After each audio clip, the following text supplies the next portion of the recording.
There we go. Hello, everybody. It's like, I checked with the folks here in Zoom land. You can't hear what's going on here at Namaste, but right now there are bells, at least 3 different church bells going on.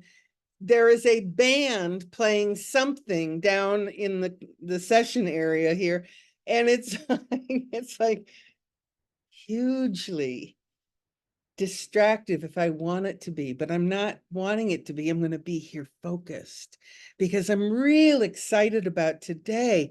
What am I? What am I? That's the topic.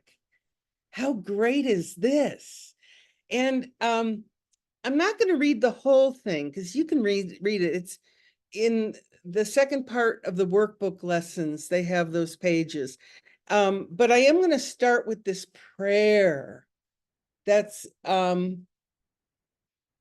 actually one of my favorite. I don't even want to call it a prayer.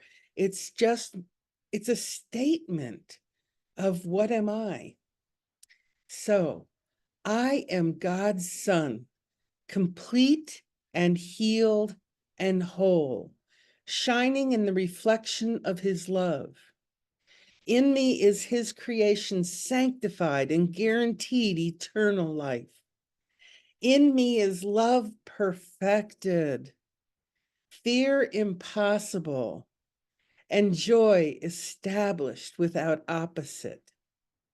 I am the holy home of God himself. I am the heaven where his love resides. I am his holy sinlessness itself, for in my purity abides his own. I've always loved that section. Didn't understand it worth shit, but I get it now. And one of the things we're going to address, I'm going to read the last paragraph, because this is really the conclusion. If you've been doing the lessons for a year and doing them to the best of your ability, what Jesus is giving us in A Course in Miracles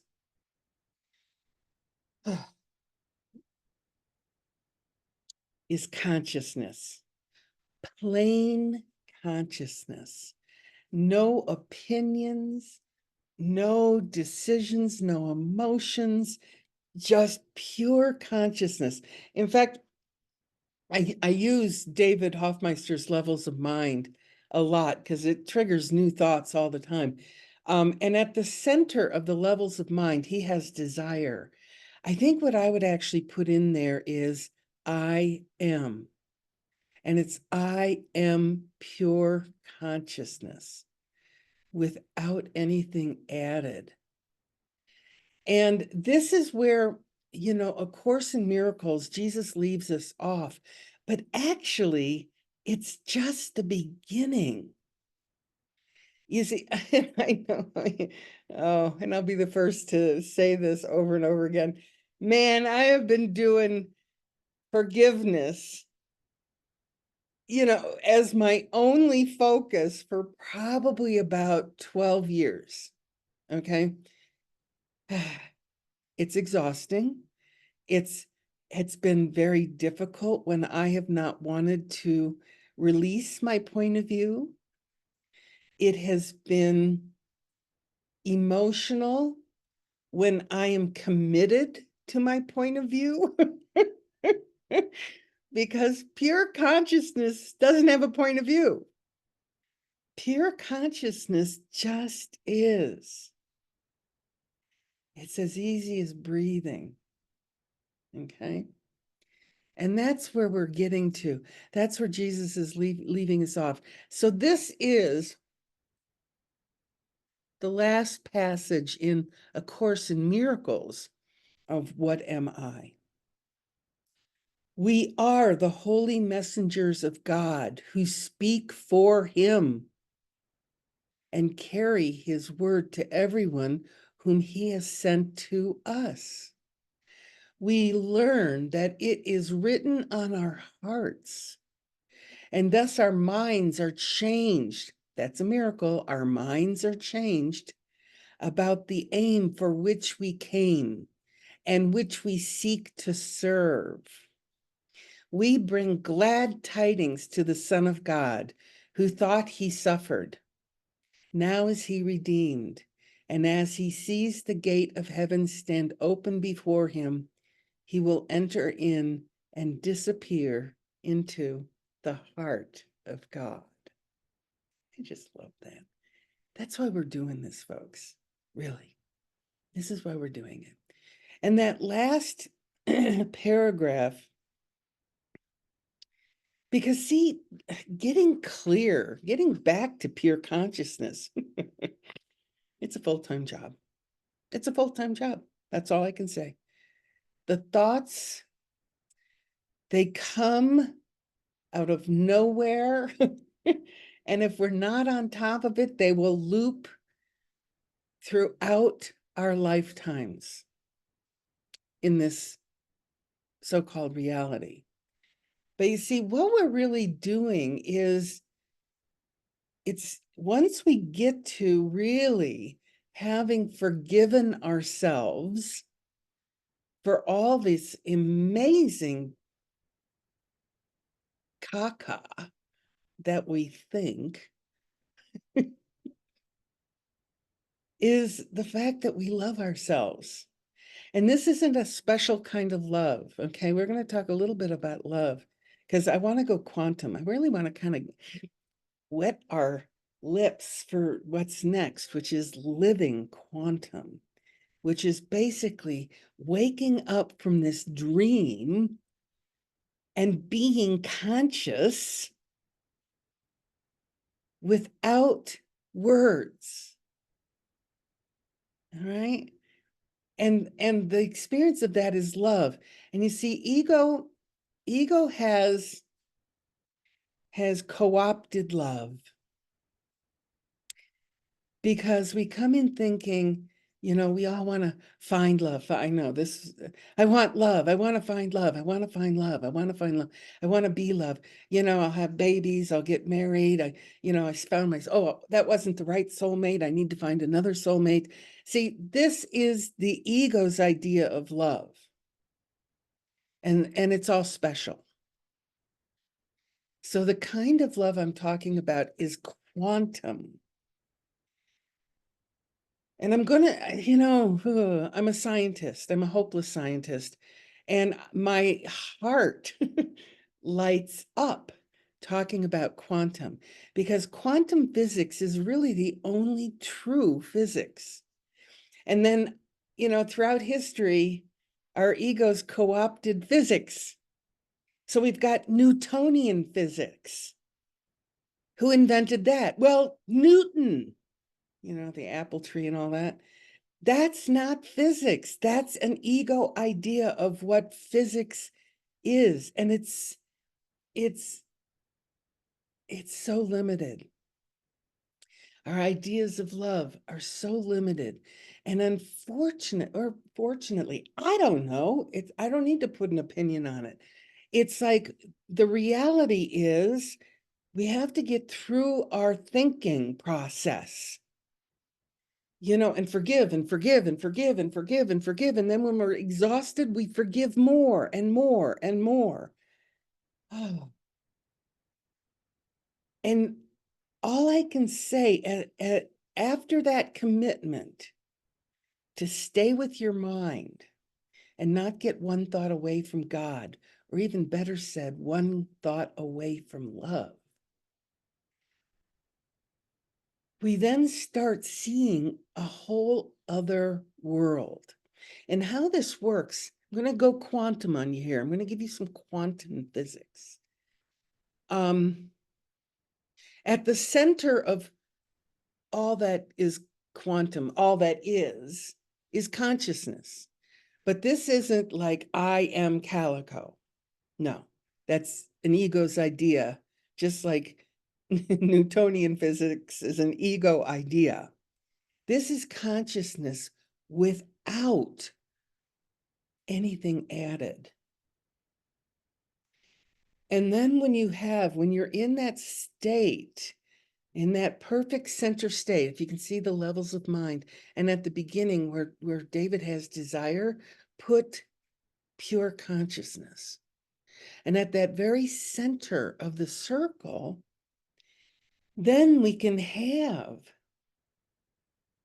the true desire to love, not as an ego idea, but the love that is eternal, the love that does not have limits or opinions.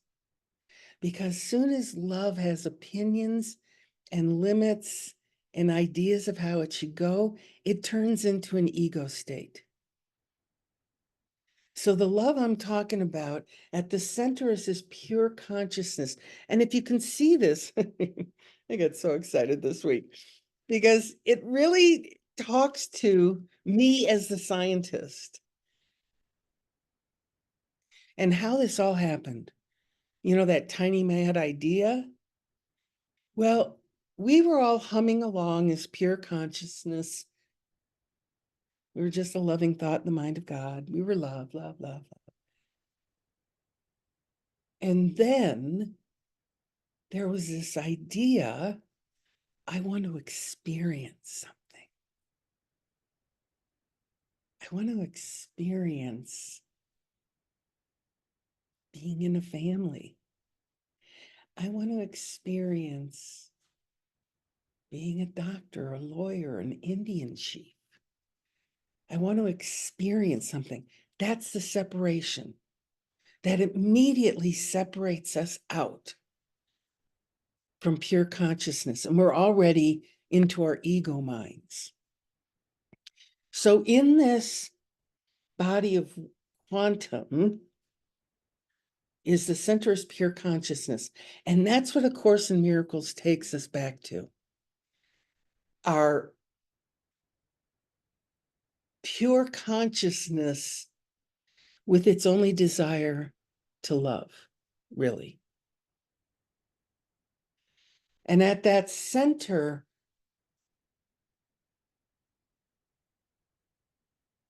and again, this is, and without getting too deep in this, you know, physics is all about energies and rays and waves and points and all this. And it's all about light, really. Light waves, points of light. I mean, even Jesus talks about the great rays in the Course in Miracles, but he's not talking about egoic great rays. These are the great rays that extend from pure consciousness. And the reason I'm even telling you this is because I want you to get excited that you're not doing this just to have a better relationship. You're not doing this to make more money. God only knows. You know, there's no reason we're doing this other than there's a piece in our psyche that wants to get us back to that pre-birth state when we were just a loving thought in the mind of God. And the only way to get there is to take all that nonsense that we built onto this beautiful idea of pure consciousness. That's the levels of mind. Remember, it's belief and thought and emotion and perception, you know, and then we've got a huge tumor around this idea of pure consciousness. And we have to all be our own doctors to remove it. And forgiveness is the process of removing the ego tumor. Okay?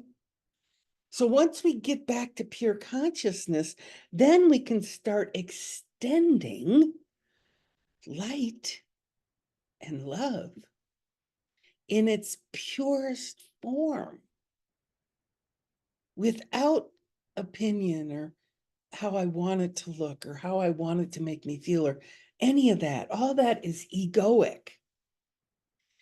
And once we get to that point, this is where you wake from the dream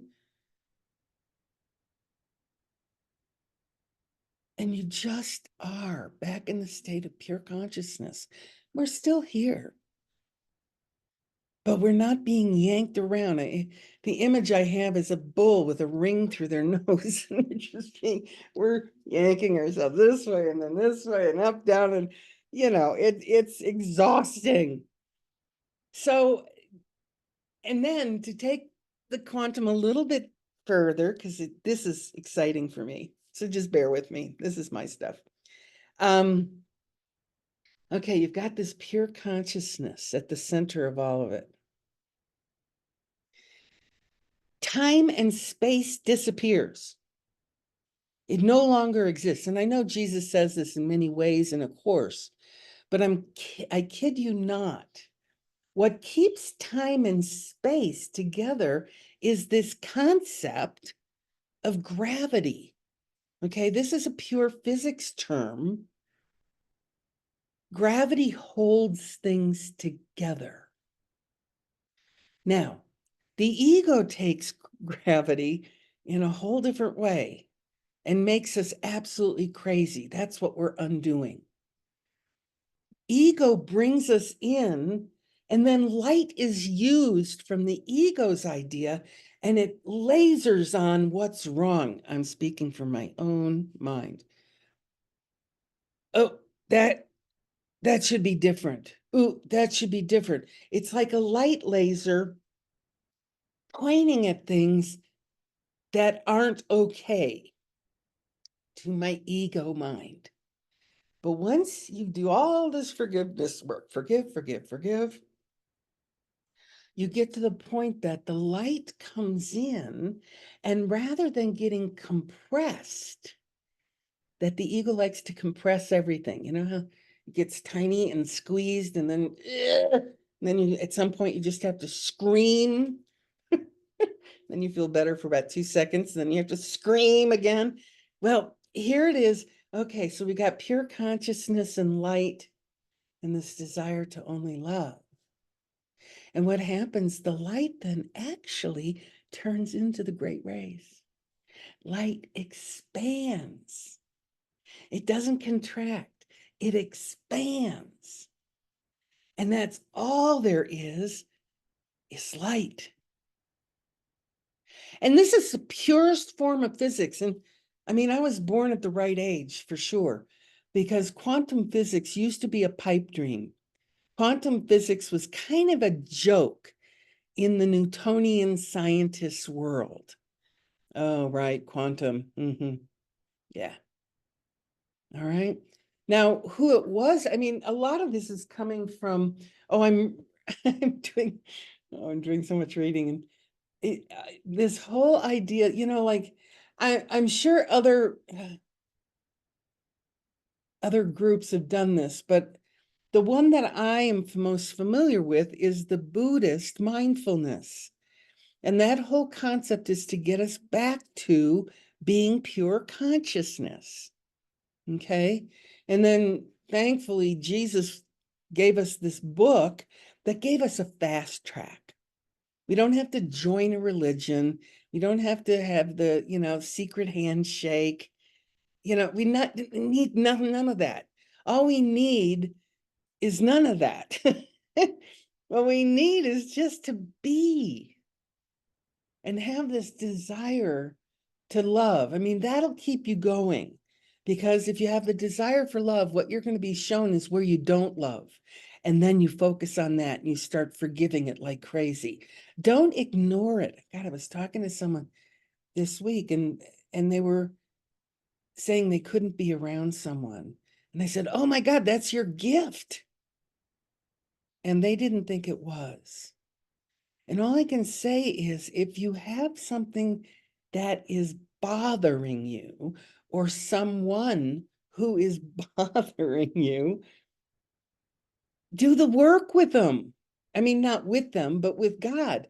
This is the forgiveness. Forgive. In fact, I'd suggest don't do it with them, but clear it in your own mind.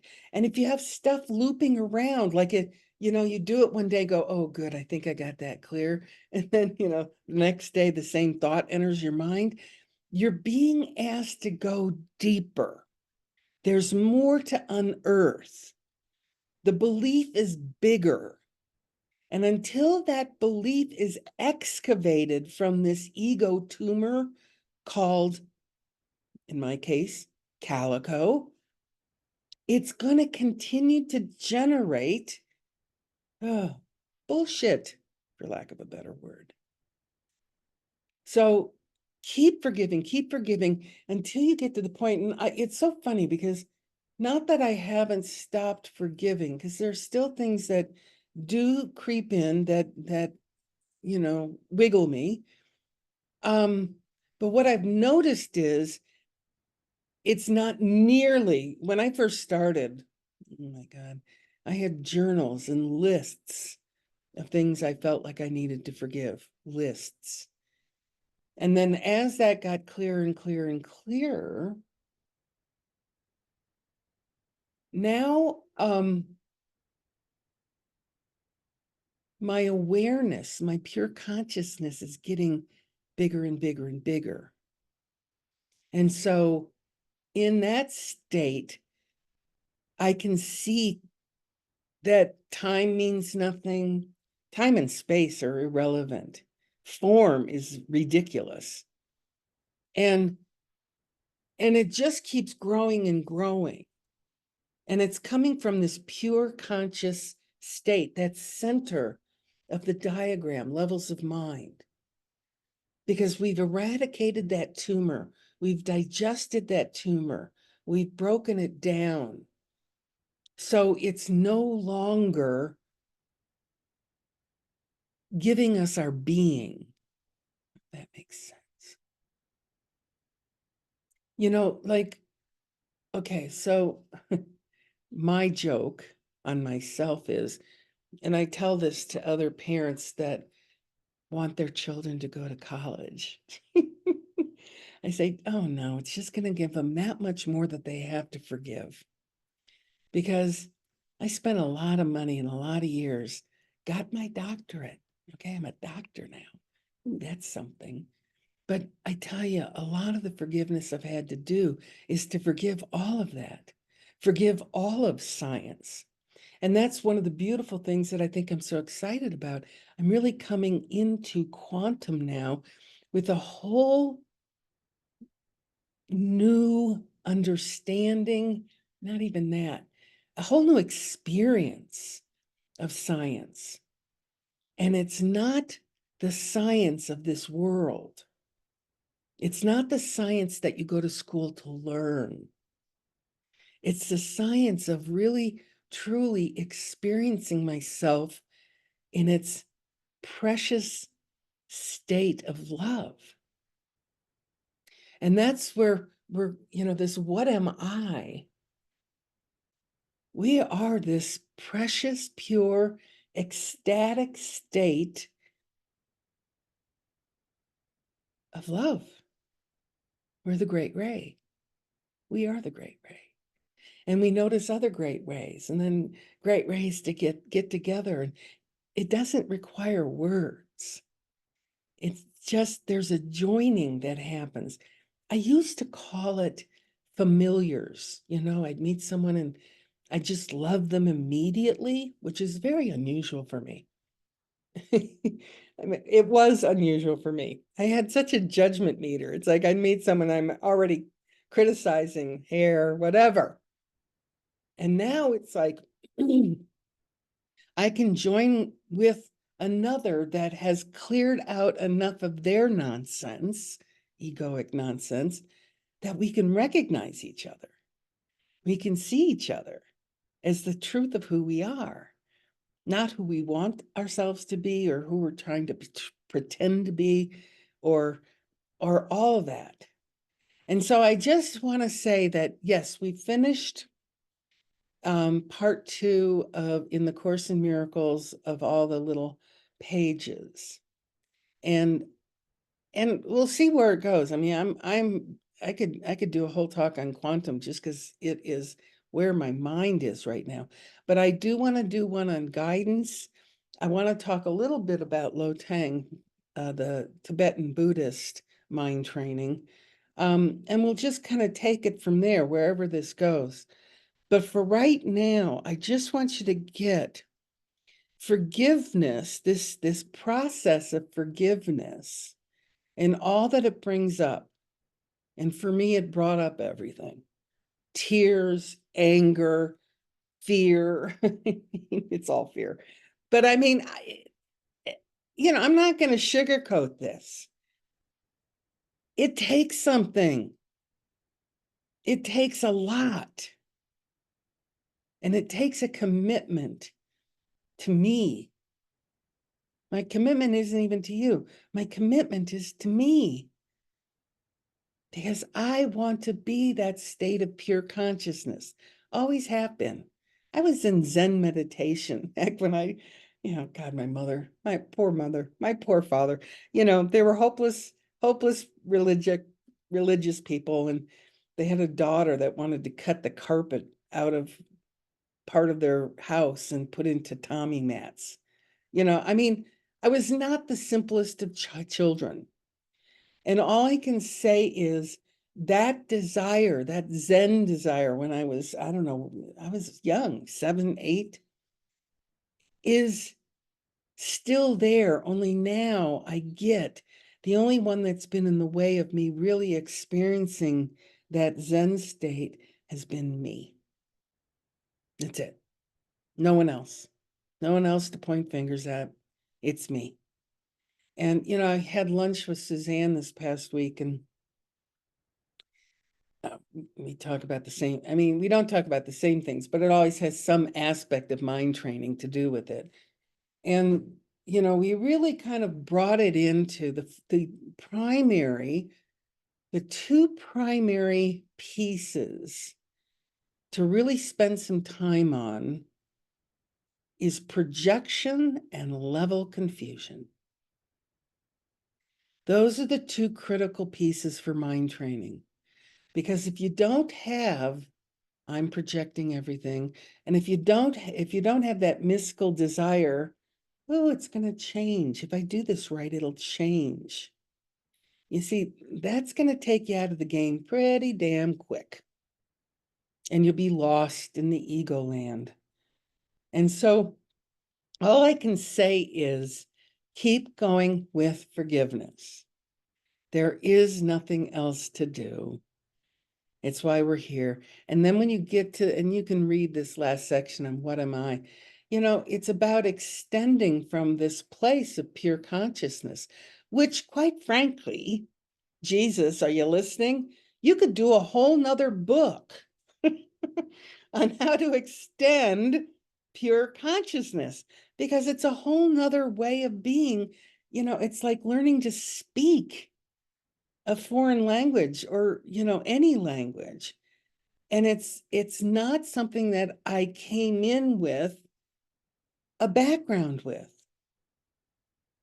And now we're at the point of, yes, it's extending love. How do I do that? Fuck, I don't know. But this is where I really say, you guys that have been with me forever, you're at the point now, you might want to look at where are you extending and how are you extending? And know that even with the extension, what you're going to find is you're going to beat yourself up. You're not doing it right, okay? Because all of our judgments are basically that we're not okay.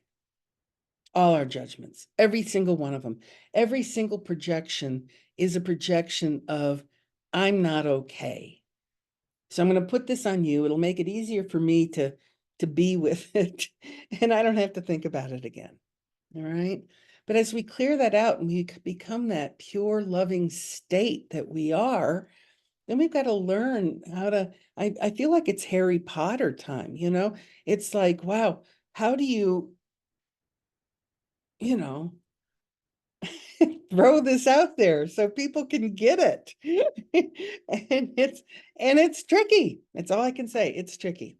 So with that, we're going to, oh my God, yes, it's time. We're going to say goodbye to our Zoom people. Goodbye, Zoom people.